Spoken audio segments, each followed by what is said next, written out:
¿Quién eras antes de que el mundo te dijera quién debías ser?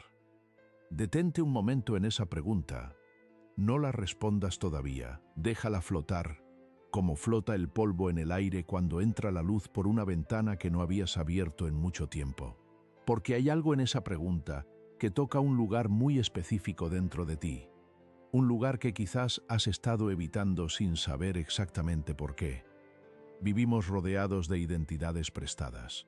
Identidades que nos fueron entregadas en la infancia por personas que también llevaban identidades prestadas, que a su vez las recibieron de generaciones anteriores que nunca se detuvieron a cuestionarlas. Y así, sin darnos cuenta, nos convertimos en el resultado de una cadena larga de definiciones que nadie eligió conscientemente. ¿Eres el responsable de la familia? ¿O eres el que siempre falla? ¿O eres el sensible? ¿O eres el fuerte? ¿O eres el que no merece demasiado? Estas etiquetas se instalan tan pronto, con tanta naturalidad, que terminan sintiéndose como verdades biológicas, como si hubieran nacido contigo. Pero no nacieron contigo. Y eso, aunque pueda sonar liberador, también puede ser profundamente aterrador. Porque si no eres esas cosas que creías ser, entonces, ¿quién eres realmente? Y si no lo sabes, ¿cómo vas a vivir desde ese lugar desconocido? Hoy quiero hablar contigo sobre algo que creo que muy pocas conversaciones se atreven a tocar con verdadera honestidad. Quiero hablar sobre el proceso de activar una nueva identidad, no en el sentido superficial de cambiar de trabajo, o de ciudad o de pareja, aunque esas cosas a veces acompañan el proceso, sino en el sentido más profundo, más radical, más íntimo, ese proceso en el que algo dentro de ti muere y algo nuevo comienza a emerger.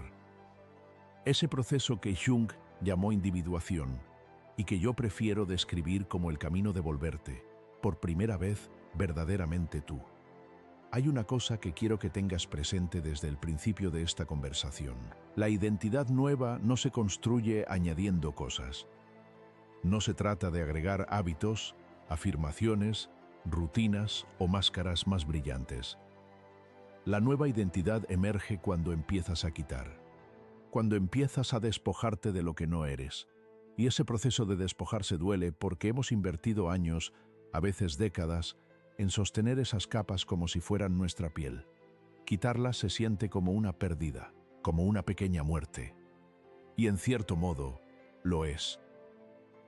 Recuerdo haber hablado una vez con una mujer, la llamaré Elena, que llegó a una conversación conmigo en un estado que reconocí inmediatamente. No era tristeza exactamente, era algo más parecido al agotamiento de fingir. Elena tenía 42 años, una vida que desde afuera parecía completamente ordenada, y por dentro sentía que habitaba el cuerpo de alguien que no conocía. Me dijo algo que no he olvidado. Me dijo: siento que llevo años siendo muy buena actriz de una obra que nunca elegí protagonizar.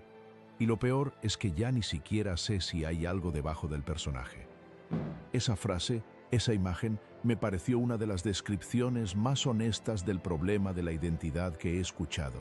Porque el personaje que construimos para sobrevivir, para ser amados, para encajar, para protegernos, ese personaje termina siendo tan convincente que nos convence a nosotros mismos, y en algún momento del camino dejamos de saber dónde termina el personaje y dónde empieza la persona real. Jung tenía un nombre para ese personaje. Lo llamaba la persona, del latín persona, que significaba máscara de teatro, y decía que la persona no es en sí misma algo malo. Todos necesitamos una interfaz social, una forma de relacionarnos con el mundo exterior, que no exponga todas nuestras vulnerabilidades en cada momento. El problema surge cuando la persona se convierte en la única identidad que conocemos. Cuando vivimos tan completamente dentro de la máscara que olvidamos que es una máscara. Y entonces llega un momento, y este momento puede tomar muchas formas, puede ser una ruptura amorosa, puede ser una crisis de salud, puede ser perder algo que creíamos que nos definía. Puede ser simplemente una noche en silencio donde de repente te escuchas a ti mismo y no reconoces la voz. Llega ese momento en el que la máscara empieza a agrietarse, y en ese momento la mayoría de las personas hacen una de dos cosas. O intentan reparar la máscara a toda prisa, Buscan algo que los distraiga, algo que les devuelva la sensación de control, algo que les permita seguir siendo quienes creían ser. O se quedan quietas, aunque sea por un instante, y permiten que la grieta se abra un poco más. La primera opción es comprensible. Es la opción del miedo. La segunda opción es la que nos interesa hoy, porque esa grieta, esa fractura en la identidad que tanto nos asusta, es en realidad la entrada. Es el lugar por donde empieza a filtrarse la luz de lo que realmente somos. Y sé que eso puede sonar poético hasta el punto de parecer poco útil, así que vamos a ir más despacio, más adentro, con más detalle. Cuando hablo de activar una nueva identidad, estoy hablando de algo que tiene varias capas. La primera capa tiene que ver con entender qué construyó tu identidad actual, no para culpar a nadie, no para quedarte atrapado en el análisis del pasado, sino porque no puedes desmantelar algo que no comprendes. Y no puedes construir algo nuevo sobre una base que no conoces. La identidad se forma en los primeros años de vida a través de un proceso que los psicólogos llaman condicionamiento emocional. Básicamente aprendemos qué comportamientos generan amor, aprobación y seguridad, y cuáles generan rechazo, castigo o indiferencia. Y a partir de esa información, construimos una estrategia de supervivencia emocional. Esa estrategia se convierte en nuestra personalidad, o al menos en la parte visible de ella. Si de niño aprendiste que expresar tus necesidades generaba conflicto o indiferencia, probablemente aprendiste a suprimir tus necesidades y a presentarte como alguien que no necesita nada. Si aprendiste que el amor era condicional, que solo llegaba cuando eras útil, obediente o brillante, probablemente aprendiste a ganarte el amor en lugar de recibirlo. Si creciste en un entorno donde el peligro era impredecible, probablemente desarrollaste una hipervigilancia que hoy se manifiesta como ansiedad, como necesidad de control, como dificultad para relajarte y confiar. Ninguna de estas estrategias es un defecto de carácter. Todas fueron soluciones inteligentes a problemas reales que enfrentaste en un momento en que no tenías otros recursos. El problema es que las seguimos usando mucho tiempo después de que los problemas originales dejaron de existir. Las seguimos usando como si siguiéramos siendo ese niño o esa niña que necesitaba protegerse, cuando en realidad somos adultos con capacidades que ese niño no tenía. Esto es lo que Jung llamaba el complejo, un patrón emocional que se formó en el pasado y que sigue operando en el presente como si el pasado fuera el presente. Y los complejos son fascinantes porque son completamente invisibles para quien los tiene, hasta que alguien o algo los activa. Y cuando se activan, la reacción emocional es siempre desproporcionada, siempre más intensa de lo que la situación presente justificaría, porque no estás reaccionando solo a lo que está pasando ahora. Estás reaccionando también a todo lo que pasó antes. ¿Cuántas veces has tenido una reacción que después, cuando se calmó la tormenta emocional, te pareció excesiva?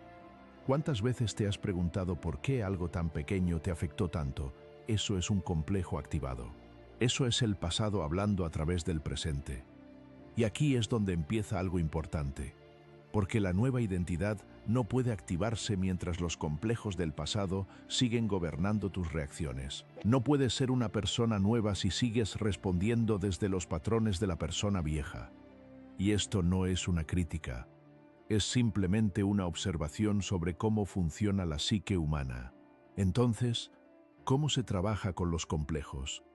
Hay muchas formas, y no pretendo que esta conversación sea un sustituto de un proceso terapéutico real, pero hay algo que puedes empezar a hacer ahora mismo, y es aprender a reconocer cuando estás dentro de un complejo, porque cuando estás dentro de él, sientes que lo que estás viviendo es la realidad objetiva, sientes que tus interpretaciones son hechos, sientes que tu reacción es la única respuesta posible. Pero cuando das un paso atrás, cuando introduces aunque sea 1 milímetro de distancia entre el estímulo y tu respuesta, algo cambia. Ese milímetro de distancia es el principio de la libertad, es el principio de la nueva identidad. Viktor Frankl, que no era junguiano, pero que tocó algo profundamente relacionado, decía que entre el estímulo y la respuesta existe un espacio. Y en ese espacio reside nuestra libertad y nuestra capacidad de crecer. Ese espacio es exactamente lo que los complejos intentan eliminar. Te hacen reaccionar de forma automática, sin pasar por la conciencia. Y el trabajo de activar una nueva identidad es, en gran medida, el trabajo de recuperar ese espacio. Pero hay algo más que quiero explorar contigo, porque creo que es fundamental y raramente se habla de ello con la profundidad que merece. Y tiene que ver con lo que Jung llamó la sombra. La sombra es todo aquello que somos pero que hemos aprendido a no mostrar, a no reconocer, a no admitir. No es solo lo negativo, aunque incluye lo negativo. Es todo lo que fue rechazado o suprimido durante el proceso de formación de la persona. Si creciste en un entorno donde mostrar vulnerabilidad era señal de debilidad, tu vulnerabilidad se fue a la sombra. Si creciste en un entorno donde la rabia era peligrosa, tu rabia se fue a la sombra. Si creciste en un entorno donde ser demasiado brillante generaba envidia o conflicto, tu brillo se fue a la sombra, y la sombra no desaparece. Eso es lo que la hace tan poderosa y tan problemática. La sombra se acumula, crece, y busca salida de formas que no controlamos. Se manifiesta en proyecciones, en esas cosas que juzgamos con especial intensidad en los demás, porque suelen ser las cosas que no nos permitimos a nosotros mismos. Se manifiesta en síntomas en el cuerpo, en la ansiedad, en la depresión, en las adicciones. Se manifiesta en las relaciones, especialmente en las relaciones íntimas, donde somos más vulnerables y donde la máscara se afloja. Conocí a un hombre, lo llamaré Marcos, que era reconocido por todos en su entorno como alguien extraordinariamente controlado, racional, sereno. Era el tipo de persona que en una crisis siempre sabía qué hacer, el que nunca perdía la compostura, el que resolvía los problemas de los demás con una claridad admirable. Y Marcos estaba profundamente orgulloso de esa identidad. Era su mayor activo, era quien era, pero Marcos también tenía una vida amorosa que era un desastre sistemático. Se enamoraba siempre de mujeres emocionalmente caóticas, intensas, impredecibles. Y en esas relaciones, él que era tan sereno, se volvía ansioso, dependiente, incapaz de la claridad que mostraba en todas las demás áreas de su vida. Cuando me contó esto, le pregunté algo que lo dejó en silencio durante un buen rato. Le pregunté, ¿qué crees que te atrae de esas mujeres?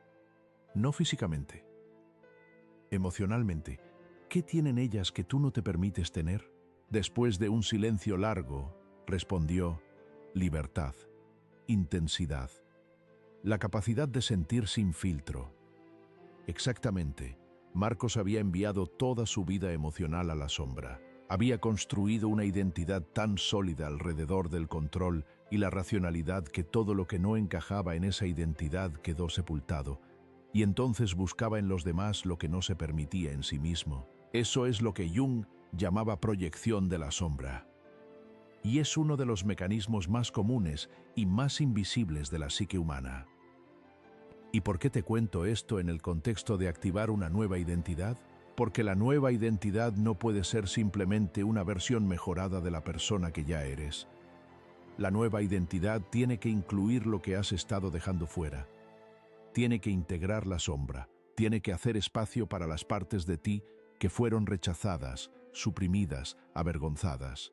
Esto no significa que tengas que convertirte en una persona sin límites o que tengas que actuar desde tus impulsos más oscuros. Significa que tienes que reconocerlos.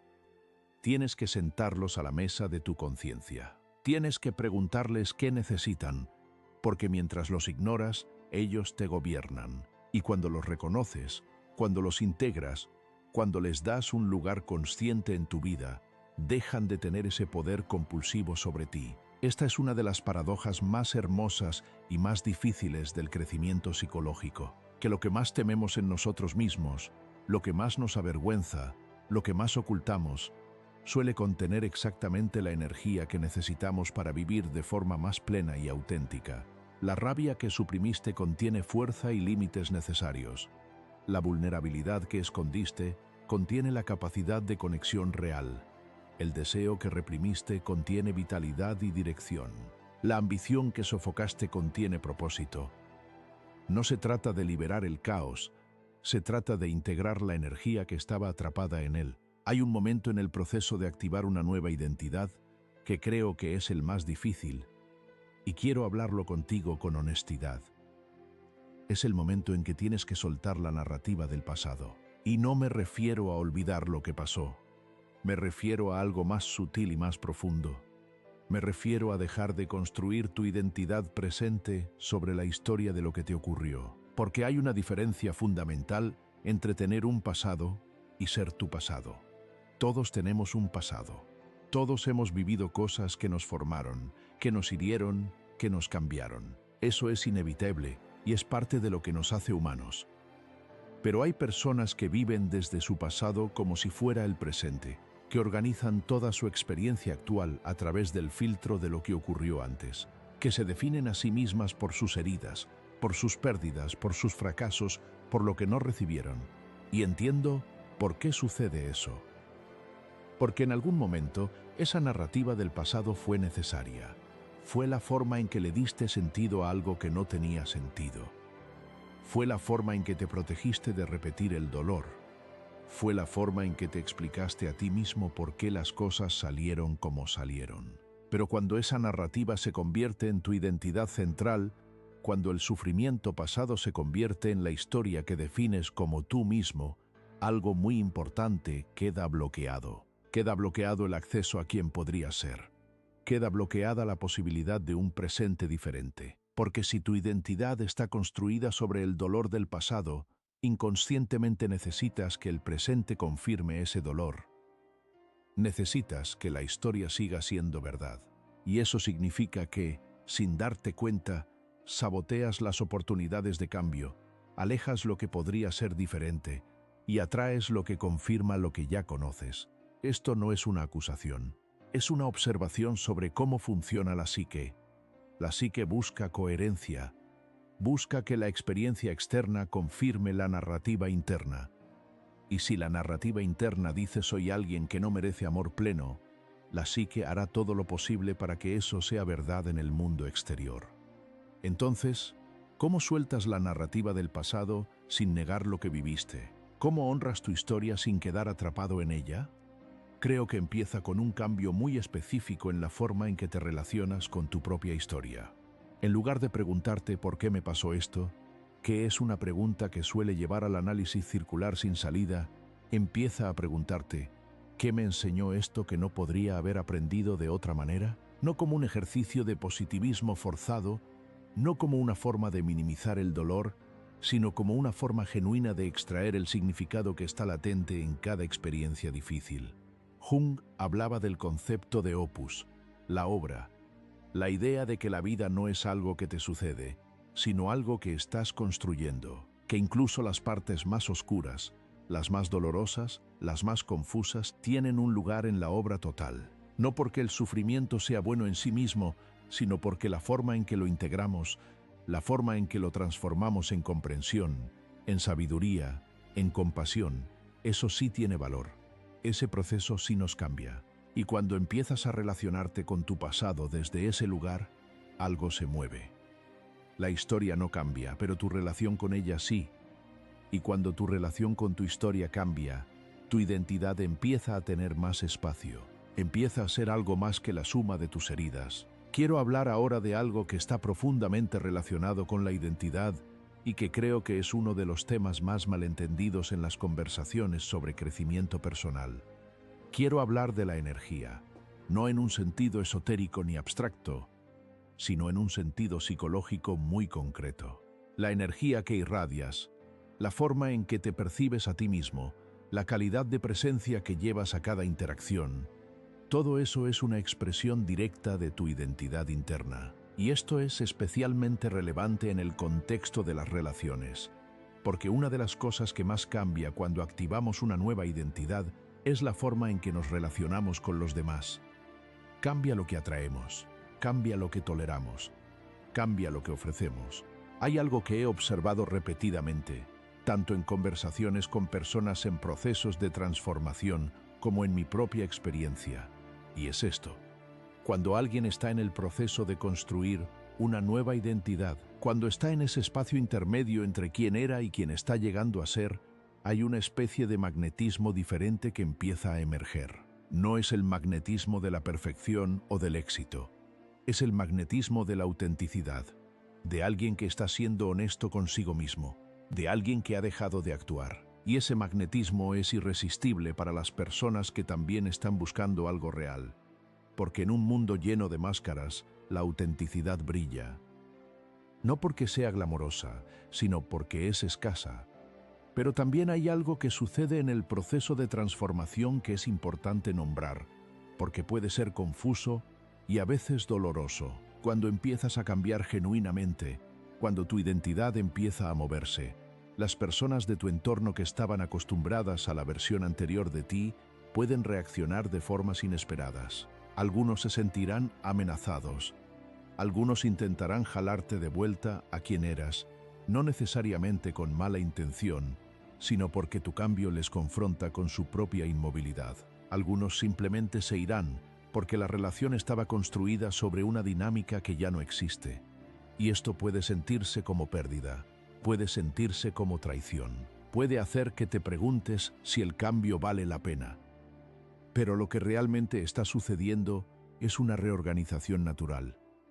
Tu vida está ajustándose a tu nueva identidad, y ese ajuste, aunque sea incómodo, es necesario. Recuerdo haber acompañado a una persona, la llamaré Sofía, que estaba en un proceso de transformación muy profundo después de una relación larga y dañina. Sofía había pasado años siendo la persona que se adaptaba, que cedía, que borraba sus propias necesidades para mantener la paz. Y cuando finalmente empezó a salir de ese patrón, cuando empezó a decir lo que pensaba, a poner límites, a ocupar espacio, algo curioso sucedió. Varias personas de su entorno, incluyendo algunas que decían quererla mucho, empezaron a decirle que estaba cambiando para mal, que se estaba volviendo egoísta, que ya no era la misma. Y Sofía me preguntó algo que me pareció enormemente importante. ¿Cómo sé si estoy creciendo o si simplemente me estoy volviendo una persona peor? Le dije que había una forma de distinguirlo. Le pregunté, ¿cuando pones un límite, lo haces desde el miedo o desde el amor propio? Cuando dices lo que piensas, ¿lo haces para herir o para ser honesta?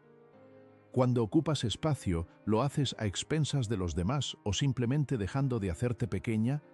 Porque hay una diferencia entre el egoísmo y el amor propio. El egoísmo no considera a los demás. El amor propio no se destruye a sí mismo por los demás. Y esa diferencia, aunque a veces sea sutil, es fundamental. Lo que las personas de su entorno estaban experimentando no era que Sofía se hubiera vuelto peor.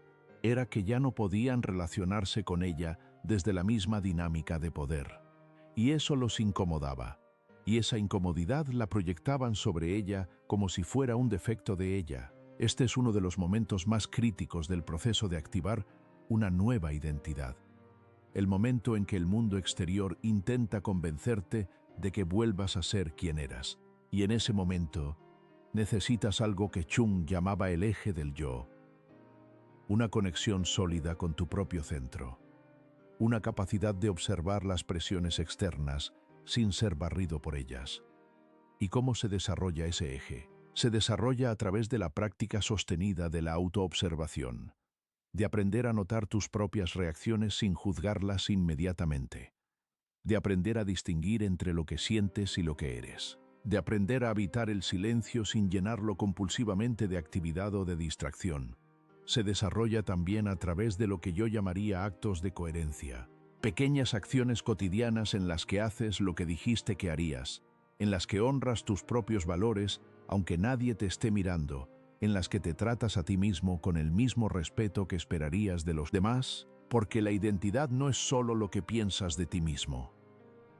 Es la suma de cómo te tratas a ti mismo en los momentos pequeños, en los momentos que nadie ve. Hay algo sobre el amor que quiero explorar contigo, porque creo que el amor y la identidad están entrelazados de formas que raramente comprendemos hasta que algo nos obliga a mirar más de cerca. La mayoría de nosotros aprendemos a amar, o más exactamente aprendemos a buscar amor a través de los modelos que tuvimos en la infancia. Y esos modelos, por imperfectos que fueran, se convirtieron en el mapa que seguimos usando en la adultez. El problema es que un mapa dibujado en la infancia rara vez refleja el territorio de la adultez con precisión. Jung hablaba del ánima y el animus, esas figuras internas que representan lo femenino en el hombre y lo masculino en la mujer, aunque yo prefiero entenderlos de forma más amplia, como las energías complementarias que todos llevamos dentro, independientemente del género. Y decía que proyectamos estas figuras sobre las personas reales de nuestra vida. Que nos enamoramos no solo de la persona real, sino de la figura interna que proyectamos sobre ella. Esto explica por qué el enamoramiento inicial tiene esa cualidad casi mágica, casi real, porque en parte lo es. ¿Estás viendo a la persona real? Sí, pero también estás viendo algo tuyo proyectado sobre ella. Y cuando la proyección se retira, cuando empiezas a ver a la persona real con sus limitaciones, sus contradicciones, su humanidad imperfecta, ese es el momento en que el amor verdadero puede comenzar o puede terminar. El amor consciente, el amor que puede sostenerse y crecer a lo largo del tiempo, requiere que podamos relacionarnos con la persona real y no solo con nuestra proyección de ella. Y para hacer eso, tenemos que haber retirado suficiente proyección. Tenemos que conocer suficientemente bien nuestro mundo interior como para saber qué es nuestro y qué es del otro. Y esto es precisamente lo que hace que el proceso de individuación, el proceso de activar una nueva identidad, sea tan importante para las relaciones. Porque cuanto más te conoces a ti mismo, cuanto más has integrado tu sombra, cuanto más has retirado tus proyecciones, más capaz eres de ver al otro de verdad. Y cuando ves al otro de verdad, la conexión que se crea es cualitativamente diferente. Es más profunda, es más real, es más libre. Hay una diferencia que me parece crucial entre el amor que nace de la plenitud. El amor que nace de la carencia busca en el otro lo que le falta a uno. Busca completarse. Busca ser rescatado. Busca que el otro llene el vacío. Y ese tipo de amor, aunque puede ser muy intenso, casi siempre genera dependencia, conflicto y sufrimiento. Porque nadie puede llenar el vacío de otro. Y cuando el otro inevitablemente falla en esa tarea imposible, el amor se convierte en resentimiento. El amor que nace de la plenitud, o al menos de un trabajo genuino hacia la plenitud, es diferente. No busca completarse en el otro. Comparte desde lo que tiene. Se relaciona desde la elección y no desde la necesidad. Y puede sostener la imperfección del otro sin que esa imperfección se convierta en una amenaza existencial. Pero aquí es importante ser honesto. La plenitud no es un estado que se alcanza y se mantiene para siempre. Es más bien una dirección, un compromiso continuo con el trabajo interior. Nadie llega a las relaciones completamente libre de carencias, completamente integrado, completamente consciente. Eso sería una ficción. Lo que sí podemos hacer es llegar con más conciencia de nuestras carencias, con más capacidad de nominarlas sin actuarlas, con más disposición a hacernos responsables de nuestros propios estados emocionales. Y ese nivel de responsabilidad emocional es uno de los signos más claros de que la nueva identidad está comenzando a activarse. Quiero hablar ahora de algo que puede sonar extraño en una conversación sobre identidad, pero que creo que es uno de los aspectos más transformadores de este proceso. Quiero hablar del duelo, porque activar una nueva identidad implica siempre un duelo.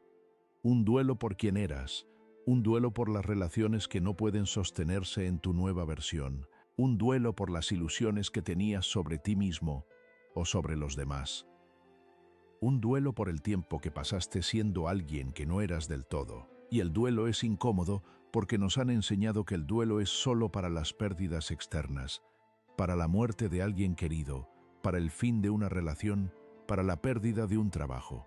Pero hay duelos internos que son igualmente profundos y que raramente reciben el reconocimiento que merecen. El duelo por la infancia que no tuviste.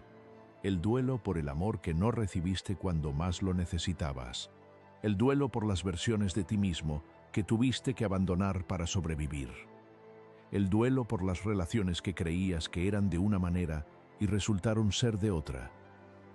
Estos duelos son reales, son necesarios, y si no los atravesamos, si los evitamos o los suprimimos, se quedan atrapados en el cuerpo, en los patrones de comportamiento, en las reacciones emocionales que no entendemos. Atravesar el duelo no significa quedarse en el dolor indefinidamente. Significa darle al dolor el espacio que necesita para moverse. Significa sentirlo sin intentar controlarlo o explicarlo o hacerlo desaparecer antes de tiempo. Significa honrar lo que fue, incluso cuando lo que fue no fue lo que querías. Y hay algo que sucede al otro lado del duelo genuino que es difícil de describir, pero que muchas personas reconocen cuando lo viven. Hay una especie de ligereza, una sensación de que algo que pesaba mucho ya no pesa tanto. No porque el pasado haya cambiado, sino porque tu relación con él ha cambiado, porque lo has mirado de frente y has sobrevivido a esa mirada. Jung decía que la neurosis es siempre un sustituto del sufrimiento legítimo. Es decir, que muchos de los síntomas que nos generan angustia, la ansiedad crónica, la depresión, los comportamientos compulsivos, son formas que la psique encuentra de evitar un dolor más profundo que no hemos querido o podido sentir directamente, y que cuando finalmente nos permitimos sentir ese dolor más profundo, cuando lo atravesamos conscientemente, muchos de esos síntomas se disuelven naturalmente. Esto no es una promesa de que el trabajo interior sea fácil o rápido. Es una observación sobre la dirección en que suele moverse la energía cuando dejamos de resistir lo que es. Hay un concepto que quiero introducir aquí porque creo que es central en la activación de la nueva identidad, y es el concepto de lo que yo llamo el testigo interno. No es un término junguiano estrictamente, aunque está relacionado con lo que Jung llamaba el yo observador. Es esa parte de ti que puede observar tus propios pensamientos, emociones y comportamientos sin identificarse completamente con ellos. Esa parte que puede decir, noto que estoy sintiendo miedo, en lugar de simplemente ser el miedo. O que puede decir, noto que estoy cayendo en el patrón de siempre, en lugar de simplemente caer en él sin darse cuenta. El testigo interno es la diferencia entre ser arrastrado por el río y estar en el río pero con la capacidad de nadar. No elimina las corrientes, no hace que las aguas estén siempre tranquilas, pero te da una relación diferente con el movimiento del agua. Y este testigo interno se fortalece con la práctica de la atención, con la práctica de detenerse antes de reaccionar, con la práctica de preguntarse, ¿desde dónde estoy respondiendo ahora mismo? ¿Desde mi historia? ¿Desde mi miedo? ¿Desde mis patrones automáticos? ¿O desde algo más amplio, más consciente, más auténtico? No siempre tendrás la respuesta. No siempre será posible acceder a esa perspectiva más amplia en el calor del momento.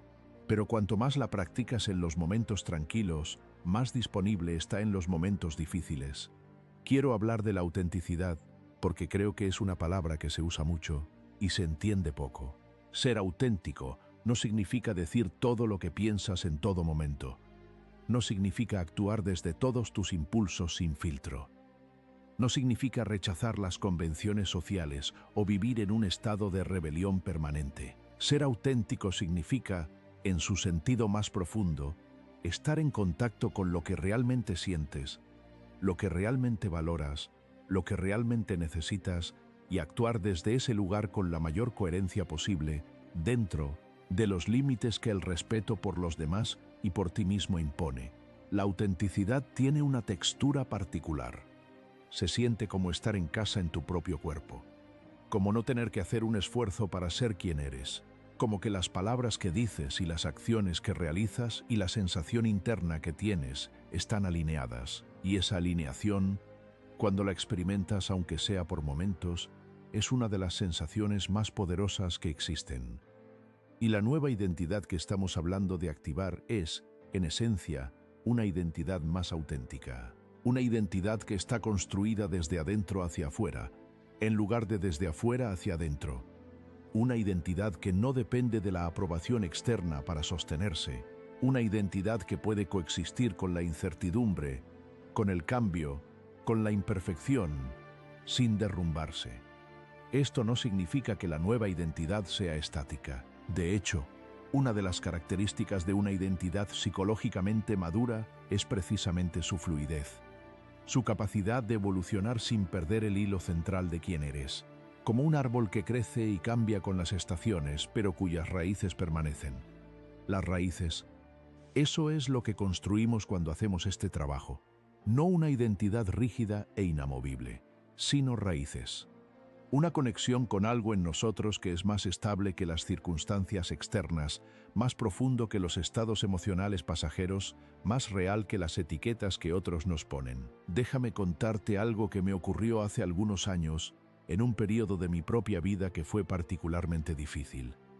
Había terminado una relación que había durado mucho tiempo y que había sido muy importante para mí. Y en los meses que siguieron, me encontré haciendo algo que reconocí después como un intento desesperado de mantener una identidad que ya no encajaba. Seguía yendo a los mismos lugares, viendo a las mismas personas, comportándome de las mismas formas, como si el hecho de mantener la rutina externa pudiera compensar la sensación interna de que algo fundamental había cambiado. Y recuerdo una noche, sentado en silencio, sin música, sin pantalla, sin nada que me distrajera, en que de repente me di cuenta de algo que me pareció al mismo tiempo obvio y completamente nuevo. Me di cuenta de que estaba intentando volver a ser alguien que ya no existía, y que ese esfuerzo era lo que me estaba agotando. No el cambio en sí, no el dolor de la pérdida, sino la resistencia al hecho de que algo había terminado y que yo tendría que descubrir quién era al otro lado de eso. Y en ese momento algo se relajó, no se resolvió, no desapareció el dolor, pero se relajó la resistencia, y en ese espacio de menor resistencia, algo empezó a moverse, algo que había estado esperando que yo dejara de bloquear el camino. Creo que muchos de nosotros pasamos por momentos así, momentos en que la vida nos pide que soltemos algo, una identidad, una relación, una forma de ver el mundo, una historia sobre nosotros mismos. Y nuestra primera respuesta casi siempre es aferrarnos, porque soltar se siente como caer. Y caer se siente como morir. Pero hay algo que he aprendido y que sigo aprendiendo, y es que soltar no es caer al vacío. Es entrar en un espacio de posibilidad. Un espacio donde todavía no sabes quién eres del todo, pero donde ese no saber, no es una amenaza sino una invitación.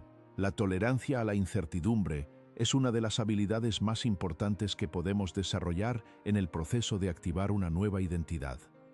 Porque la nueva identidad no llega completa y terminada, llega en fragmentos, en destellos, en momentos de claridad que se alternan con momentos de confusión. Y si no podemos tolerar esa incertidumbre, si necesitamos saber exactamente quiénes somos en todo momento, terminaremos volviendo a la identidad vieja simplemente por la comodidad de lo conocido. Y lo conocido, aunque sea doloroso, aunque sea limitante, tiene una ventaja que lo desconocido no tiene. Es predecible. Y la psique humana, especialmente la psique que ha vivido experiencias de inseguridad temprana, prefiere el dolor conocido al bienestar desconocido. Esto es algo que vale la pena detenerse a considerar. ¿Cuántas veces has rechazado o saboteado algo que podría haber sido bueno para ti simplemente porque era nuevo, desconocido, diferente de lo que estabas acostumbrado? ¿Cuántas veces la comodidad de lo familiar ha ganado sobre la posibilidad de lo diferente? No te lo pregunto para que te juzgues, te lo pregunto para que lo veas, porque verlo es el primer paso para poder elegir diferente.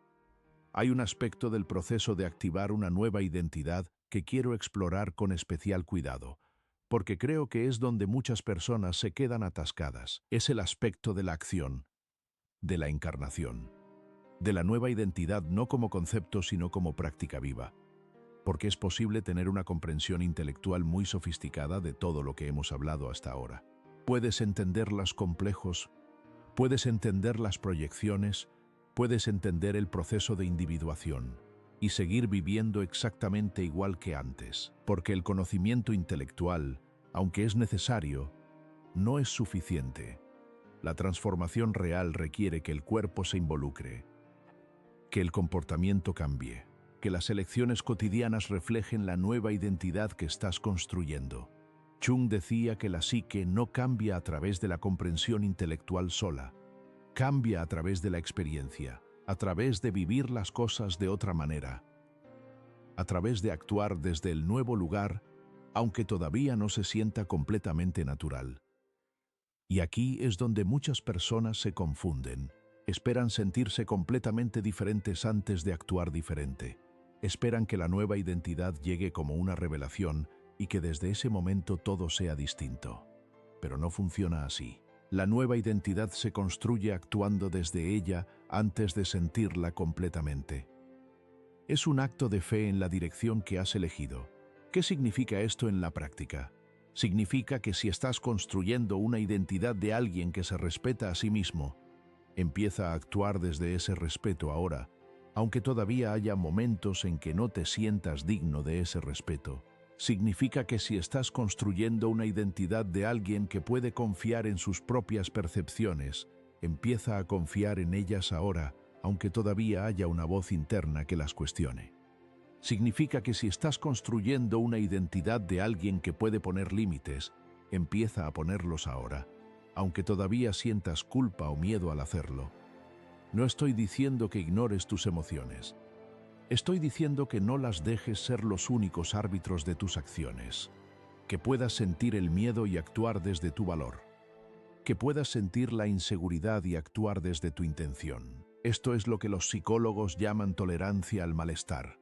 Y es una de las habilidades más transformadoras que podemos desarrollar. Porque si solo actuamos cuando nos sentimos bien, cuando nos sentimos seguros, cuando nos sentimos completamente listos, la mayoría de las veces no actuamos. Porque el crecimiento casi siempre viene acompañado de incomodidad. Quiero hablar ahora de algo que me parece especialmente relevante en el contexto de las relaciones y la nueva identidad. Quiero hablar de los patrones de atracción y de cómo cambian cuando cambiamos nosotros. Hay algo que he observado con mucha consistencia, y es que el tipo de personas que atraemos en nuestra vida, especialmente en el ámbito romántico, es un espejo bastante fiel de nuestra identidad interna en ese momento. No siempre, no de forma mecánica, pero sí con una regularidad que es difícil de ignorar. Las personas que atraemos tienden a resonar con nuestros complejos no resueltos. Tienden a activar exactamente las heridas que todavía no hemos integrado. Tienden a confirmar las creencias que tenemos sobre nosotros mismos y sobre el amor, sean esas creencias conscientes o no. Y esto puede sonar determinista, como si estuviéramos condenados a repetir los mismos patrones indefinidamente. Pero no lo es, porque lo que también es cierto es que cuando nuestra identidad cambia, cuando nuestros complejos se integran, cuando nuestras creencias se transforman, el tipo de personas que atraemos también cambia. Y más importante aún, el tipo de relaciones que somos capaces de sostener cambia. Hay personas que me han dicho, después de un proceso de transformación significativo, es como si hubiera cambiado mi frecuencia, como si de repente atrajera personas completamente diferentes. Y lo que suele haber pasado no es que el mundo exterior haya cambiado, es que ellos han cambiado, y desde ese lugar diferente, perciben diferente, eligen diferente y por tanto atraen diferente. Esto no es magia, es psicología. Es el resultado natural de que cuando cambias tu relación contigo mismo, cambias inevitablemente tu relación con todo lo demás. Pero quiero ser honesto sobre algo que puede ser difícil de escuchar. A veces, en el proceso de activar una nueva identidad, el periodo de transición puede ser solitario. Puede haber un tiempo en que las relaciones antiguas ya no encajan y las nuevas todavía no han llegado. Un tiempo en que te sientes entre dos mundos. Y ese tiempo puede ser duro. No te lo digo para desanimarte. Te lo digo para que si lo estás viviendo, sepas que es parte del proceso. Que ese espacio intermedio, aunque incómodo, no es un fracaso. Es el espacio donde la nueva identidad se está consolidando. Es el desierto que hay que atravesar antes de llegar al otro lado. Y en ese desierto, la relación más importante que puedes cultivar es la relación contigo mismo. No en el sentido de un narcisismo ensimismado, sino en el sentido de aprender a ser una buena compañía para ti mismo, de aprender a estar contigo sin escapar, de aprender a escucharte con la misma atención y compasión que ofrecerías a alguien que amas. Porque en el fondo, la nueva identidad que estamos hablando de activar es una identidad que puede amarse a sí misma, no de forma perfecta, no sin momentos de duda o de crítica, pero con una base de respeto y de cuidado que no depende de la validación externa para sostenerse, el amor propio genuino, no el que se proclama en las redes sociales con frases bonitas, sino el que se practica en los momentos difíciles, en los momentos de error, en los momentos de vulnerabilidad. Ese amor propio es quizás el fundamento más sólido sobre el que puede construirse una nueva identidad. Y el amor propio no se construye pensando bien de ti mismo, se construye tratándote bien, se construye en las decisiones pequeñas, en elegir descansar cuando tu cuerpo lo necesita, en elegir decir la verdad aunque sea incómoda, en elegir alejarte de lo que te hace daño, aunque sea familiar, en elegir permanecer contigo mismo en los momentos difíciles en lugar de huir hacia la distracción. Hay algo que quiero explorar contigo sobre la relación entre el cuerpo y la identidad, porque creo que es un aspecto que a menudo se pasa por alto en las conversaciones sobre transformación psicológica, y es que la identidad no vive solo en la mente, vive también en el cuerpo, en la postura, en la respiración, en la forma en que ocupas el espacio, en la tensión que acumulas y el lugar donde la acumulas. El cuerpo lleva la memoria de todo lo que has vivido. Las experiencias que no pudiste procesar emocionalmente en su momento se quedan en el cuerpo como tensión, como contracción, como patrones de movimiento. Y cuando empiezas a trabajar con el cuerpo, cuando empiezas a prestar atención a sus señales, cuando empiezas a liberar las tensiones acumuladas, algo cambia también en la identidad. No es casualidad que muchas personas que atraviesan transformaciones psicológicas profundas describan cambios en su forma de moverse, de respirar, de ocupar el espacio, como si el cuerpo también estuviera aprendiendo a ser diferente. Como si la nueva identidad necesitara no solo un nuevo mapa mental, sino también un nuevo hogar corporal. Esto no significa que tengas que emprender una práctica corporal específica para transformarte.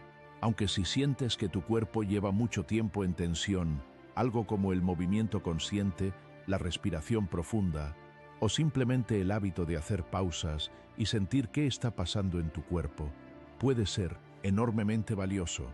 Lo que sí significa es que la nueva identidad se encarna, que no es solo una idea, que tiene que vivir en tu cuerpo, en tu voz, en tu forma de estar presente, y que prestar atención a esa dimensión corporal puede acelerar y profundizar el proceso de transformación de formas que la sola reflexión intelectual no puede. Quiero hablar ahora de algo que me parece una de las preguntas más importantes de este proceso. La pregunta de cuál es tu propósito, no en el sentido grandilocuente de tu misión en el universo, aunque eso también puede ser parte de la conversación, sino en el sentido más inmediato y más personal. ¿Qué te importa genuinamente? ¿Qué te da energía? ¿Qué sientes que tiene sentido? Porque la nueva identidad, para ser sostenible, necesita estar orientada hacia algo. Necesita una dirección. No un destino fijo e inamovible, sino una dirección. Un sentido de hacia dónde te mueves y por qué. Y muchas personas, especialmente después de periodos de transformación intensa, se encuentran en un estado de confusión sobre esto. Han soltado las antiguas respuestas, las que les dieron otros o las que adoptaron para encajar, pero todavía no han encontrado sus propias respuestas. Y ese estado de no saber puede ser muy incómodo. Pero hay algo que he observado, y es que el propósito rara vez se encuentra buscándolo directamente. No se descubre pensando mucho en él, se descubre prestando atención a lo que ya te mueve, a lo que ya te genera energía, a lo que ya te hace perder la noción del tiempo, a lo que ya sientes que importa, aunque no puedas explicar exactamente por qué. Jung hablaba de la energía psíquica, de la libido en su sentido más amplio, como algo que siempre fluye hacia algo, que la energía tiene una dirección natural y que cuando la bloqueamos, cuando la redirigimos constantemente hacia lo que creemos que debería importarnos en lugar de hacia lo que genuinamente nos importa, esa energía se estanca, y el estancamiento de la energía psíquica se manifiesta como depresión, como vacío, como la sensación de estar vivo, pero no del todo. Seguir la energía genuina, seguir lo que realmente te importa aunque no tenga un sentido inmediatamente lógico, aunque no encaje con las expectativas de los demás, aunque no sea lo más seguro o lo más rentable. Eso es uno de los actos más radicales de fidelidad a la nueva identidad que puedes hacer. No te estoy diciendo que abandones tus responsabilidades. Te estoy diciendo que dentro de las responsabilidades y más allá de ellas, hay un espacio donde puedes elegir orientarte hacia lo que genuinamente te importa. Y que esa orientación, sostenida en el tiempo, cambia quién eres. Quiero acercarme al final de esta conversación, aunque en realidad este tipo de conversaciones no terminan. Continúan en ti, en los días que siguen, en los momentos de silencio, en las preguntas que van surgiendo. Pero quiero cerrar con algo que creo que es fundamental. La nueva identidad que estás construyendo, o que quizás ya estás comenzando a vivir, no es un destino, es un proceso. Y ese proceso no tiene un punto de llegada donde finalmente estés completamente transformado, completamente integrado, completamente libre de tus heridas y tus patrones. Eso no existe. Y si alguien te promete eso, desconfía. Lo que sí existe es el compromiso continuo con el proceso. La disposición a seguir mirando, a seguir preguntando, a seguir eligiendo la autenticidad sobre la comodidad cuando el costo de la comodidad es demasiado alto, a seguir integrando las partes de ti que todavía no has reconocido, a seguir soltando las narrativas que te limitan, a seguir actuando desde la persona que estás llegando a ser, aunque todavía no la conozcas del todo. Y en ese compromiso continuo, algo se va consolidando, algo que no depende de las circunstancias externas para existir, algo que puede sostenerse en la incertidumbre, en el cambio, en la pérdida, en el dolor, algo que Jung llamaría el sí mismo, el self, ese centro más profundo de la psique que es más grande que el yo consciente y que contiene tanto la luz como la sombra, tanto lo que has sido como lo que puedes llegar a ser. Activar tu nueva identidad es, en el fondo, empezar a vivir desde ese centro más profundo. Es dejar de construir tu vida desde afuera, hacia adentro, y empezar a construirla desde adentro hacia afuera. Es elegir la autenticidad sobre la aprobación. Es elegir el crecimiento sobre la comodidad. Es elegir la relación real sobre la imagen perfecta. Y sé que eso puede sonar exigente, porque lo es.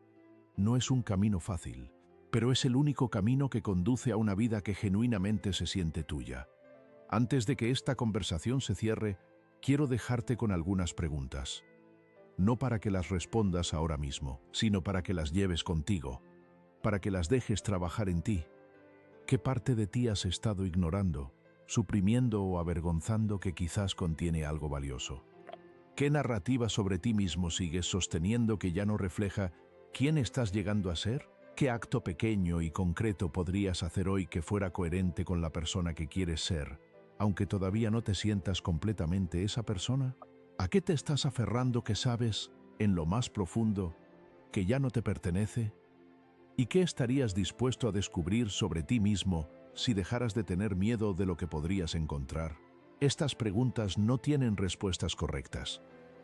Tienen tus respuestas. Y tus respuestas honestas, valientes, aunque sean incómodas, son el material de construcción de tu nueva identidad. Jung decía que el mayor peligro para la mayoría de nosotros no es que nuestra meta sea demasiado alta y no la alcancemos. El mayor peligro es que nuestra meta sea demasiado baja y la alcancemos.